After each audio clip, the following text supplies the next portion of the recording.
2007 के बाद एप्पल यहां पे सबसे बड़ा रिस्क लेने वाली है। पता है वो रिस्क क्या होने वाला है? यानी कि 2007 में जो प्रोडक्ट लॉन्च किया था जिसने पूरी दुनिया बदल दी थी, वो क्या था? वो था आईफोन। और वैसे ही एप्पल वाले एक पूरी चीज यहां पे नहीं क्रिएट कर रहे। हाल ही में 5 जून को WWDC अनाउंस्ड है और इस बार का इवेंट लग रहा है इतना बड़ा होने वाला है कि यहां पे एप्पल एक ऐसे प्रोडक्ट कैटेगरी ऐसा कुछ लाने वाली है जो कि यहां पे डिफाइन करेगा एप्पल के आने वाले कल को, एप्पल के फ्यूचर को, पूरी इंडस्ट्री को, यहां तक कि टिम कुक की लेगेसी। टिम कुक हिट हुए कि फेल हुए, ये प्रोडक्ट यहां पे डिसाइड कर सकता है। पता है यहां पे मैं किसकी बात करूं? एप्पल के अपकमिंग हेडसेट की। अब AR headset, VR headset, mixed reality headset, आप इसे कुछ भी कह सकते हैं, लेकिन ये एक ऐसा प्रोडक्ट है जिसको लेके एप्पल बहुत ज्यादा पैशनेट है। यहां पे ब्लूमबर्ग की रिपोर्ट्स को मैंने एनालाइज किया है, उन सबके जो लिंक्स है मैं नीचे डिस्क्रिप्शन के अंदर भी दे दूंगा, आप जाके चेक कर सकते हैं। लेकिन आपको ये बताना चाहूंगा कि प्रोडक्ट की हाइप बहुत ज्यादा है और ऊपर से ये प्रोडक्ट का जो डेवलपमेंट है 2017 में शुरू हुआ था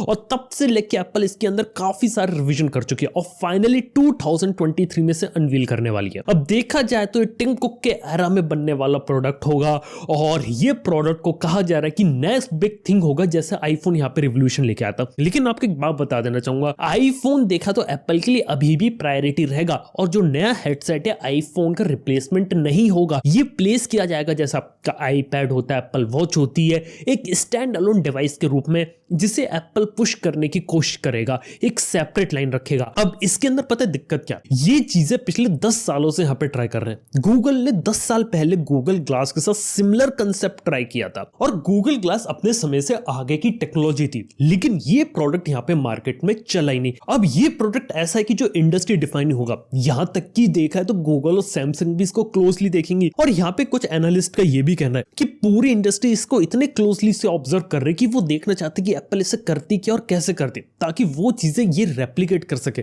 मतलब कि बात बताऊं, सैमसंग और गूगल ने भी पार्टनरशिप अनाउंस कर दी है कि वो भी अपना ऐसा डिवाइस लाने वाले हैं जिसके अंदर सैमसंग इसे बनाएगी, गूगल से सॉफ्टवेयर लेगी, क्वालकॉम से प्रोसेसर लेगी। ये चीजें S22 अल्ट्रा की इवेंट में उन्होंने अनाउंस कर दी थी। ये लोग काम कर रहे हैं, लेकिन क्या होगा, कैसे होगा, इसके बारे में कुछ नहीं बताया, क्योंकि वो लोग भी देखना चाहते कि यहां पे आखिर एप्पल क्या करता है। ऐसे ही यहां पे ओप्पो वालों ने भी तो अपने AR ग्लासेस को दिखाया था, लेकिन क्या वो मार्केट में आते हैं? नहीं, क्योंकि वो भी अभी वेट कर रहे हैं कि आखिर एप्पल क्या करना चाहता है। अपने प्रोटोटाइप कॉन्सेप्ट तो उन्होंने दिखा दिए, लेकिन एक्चुअल चीज उनके पास नहीं है और एक्चुअल चीज के लिए एप्पल के ऊपर निकाय बैठी है, क्योंकि एप्पल इस चीज को बना भी सकता है, बिगाड़ भी सकता है। क्योंकि इससे पहले का जो पूरा ट्रैक रिकॉर्ड देखो ना VR हेडसेट का, वो सिर्फ हवा थी। 5-6 साल पहले VR हेडसेट का जमाना आया तो ऑकुलस जैसी चीजें पॉपुलर हो गई थी, सोनी ने भी PSVR हेडसेट को निकाला था, लेकिन फिर ये जो पूरी इंडस्ट्री थी ग्रोथ पकड़ नहीं पाई। हाल ही में सोनी का PSVR2 भी आया था और जो PSVR2 था वो भी उस लेवल की जो चीजें थी वो अचीव नहीं कर पाया था। अब देखना है कि ये एप्पल वाले इस चीज को कैसे पुल ऑफ करते हैं और ये प्रोडक्ट मार्केट में हिट होता है कि फ्लॉप होता है, क्योंकि इनिशियली हाइप ज्यादा है। और प्रोडक्ट के बारे में बस कुछ इतनी चीजें मालूम है कि यहाँ पे आपको 4K LED डिस्प्लेस देखने को मिलेंगे। क्या पता सीधे आपकी आंखों पे, आपके चेहरे के ऊपर 4K LED डिस्प्ले हो। इसके बाद यहाँ पे बोला गया कि यहाँ पे आपको M2 चिप ये पावर्ड होगा और भी काफी सारे सेंसर होंगे, लाइडर वगैरह जैसे। और इससे रिलेटेड लीक्स भी 2020 से आ रहे हैं। कुछ कह रहे हैं इसका नाम रियलिटी हेडसेट होगा, रियलिटी 1 होगा, रियलिटी प्रो होगा, $3000 प्राइसिंग हो सकती है। ये कह रहे हैं कि 1-2 साल में तो उसका ऐसी वाला वर्जन भी निकालेंगे ताकि जो अफोर्डेबल हो। बातें बहुत ज्यादा चल रही है, कहानी एक्चुअली में किसी को नहीं पता है, लेकिन हाँ, एप्पल का इस सालों में काफी बड़ा लॉन्च इवेंट होगा जो 5 जून को यहां पर होगा। देखते हैं यहां पे क्या रहता है। और इसके बाद यहां पे काफी इंटरेस्टिंग न्यूज है इलेक्ट्रिक स्कूटर से रिलेटेड। अब इलेक्ट्रिक स्कूटर इंडिया में बहुत तेजी से पॉपुलर हो गए और मार्केट में जो अच्छे ब्रांड्स है वो भी अब है। यहां तक कि मैं चाइनीज ब्रांड्स के बारे में बात नहीं कर रहा हूं, मैं अच्छे रेप्यूटेटेड ब्रांड जो अच्छे प्रोडक्ट्स बनाते हैं, जैसे कि एथर हो गया, TVS हो गया, हीरो वेडा, बजाज या ओला इलेक्ट्रिक हो गया।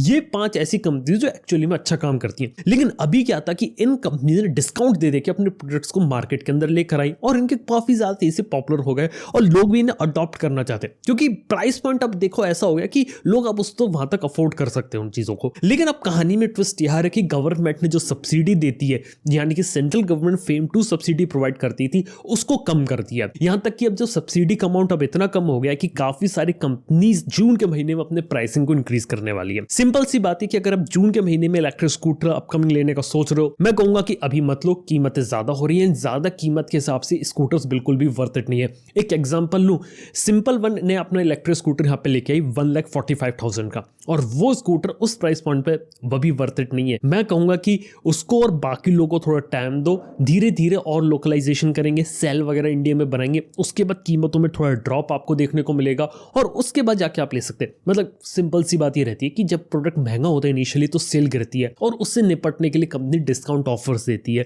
और जब डिस्काउंट ऑफर वाली चीज आएगी ना तब जाके ग्रैब इन करना। हालांकि मार्केट जो इंडिया में इलेक्ट्रिक स्कूटर्स का बहुत तेजी से बढ़ रहा है और इंडिया में बहुत तेजी से इलेक्ट्रिक व्हीकल्स पॉपुलर होते चले जाएंगे आने वाले फ्यूचर में। हालांकि 2 व्हीलर में रिवोल्यूशन ज्यादा बढ़ा रहेगा, 4 व्हीलर में अभी से चीज आने में बहुत ज्यादा टाइम है। कब होगी, कैसे होगी, इसको प्रेडिक्ट कर पाना अभी भी बहुत मुश्किल है, क्योंकि charging time, range, charging points, काफी सारे सवाल अभी भी जुड़े हुए हैं। यहां तक कि एप्पल जैसी कंपनी भी यहां पे प्लान कर रही है अपनी खुद की कार निकालने का, अभी भी वो भी काफी सीक्रेटिव प्रोजेक्ट है और हो सकता है कि इस लॉन्च के बाद जो सबसे बड़ी चीज हो वो एप्पल के लिए उसकी खुद की कार हो। क्योंकि देखा तो एप्पल इससे पहले एक और प्रोजेक्ट पे काम कर रही थी अपने खुद के टीवी पे, यानी कि एप्पल का पूरा टीवी सेट, लेकिन वो चीज भी इन्होंने यहाँ पे डिसकंटिन्यू कर दी, उस पर भी वो उन्होंने बीच में छोड़ दिया उस प्रोजेक्ट को।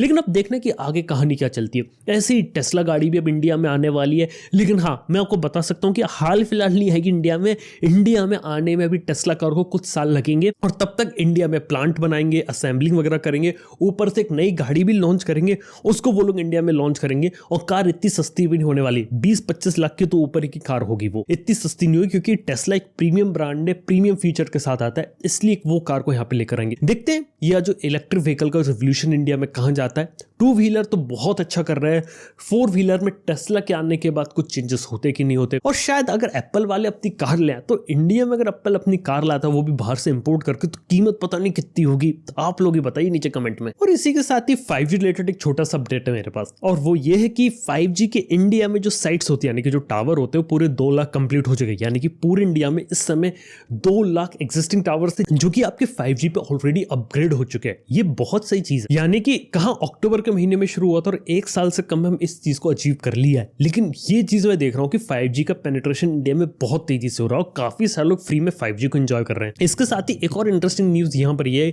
कि इंडिया में 6G के ऊपर भी काम शुरू हो गया। इंडिया में कुछ लैब्स वगैरह तो सेटअप की जा रही हैं, लेकिन काफी सारी बाहर की कंपनीज भी इंडिया में R&D वगैरह करना शुरू कर दिया 6G टेक्नोलॉजी को लेके। अब देखते हैं कि इंडिया का कंट्रीब्यूशन क्या होता है 6G टेक्नोलॉजी के अंदर। हालांकि मैं आपको बता सकता हूं कि 6G कोई ऐसी चीज नहीं है कि 1-2 साल में अभी आगे, मतलब 4G आया, 2-4 साल बाद 5G आ गया, 2-4 साल बाद 6G आया। भाई 6G को आने में कम से कम 7 से 8 साल, 2030 तो आप मिनिमम मान के रखो, तब जाके 6G आ पाएगा, और तब तक 5G ही मार्केट के अंदर चलने वाला है।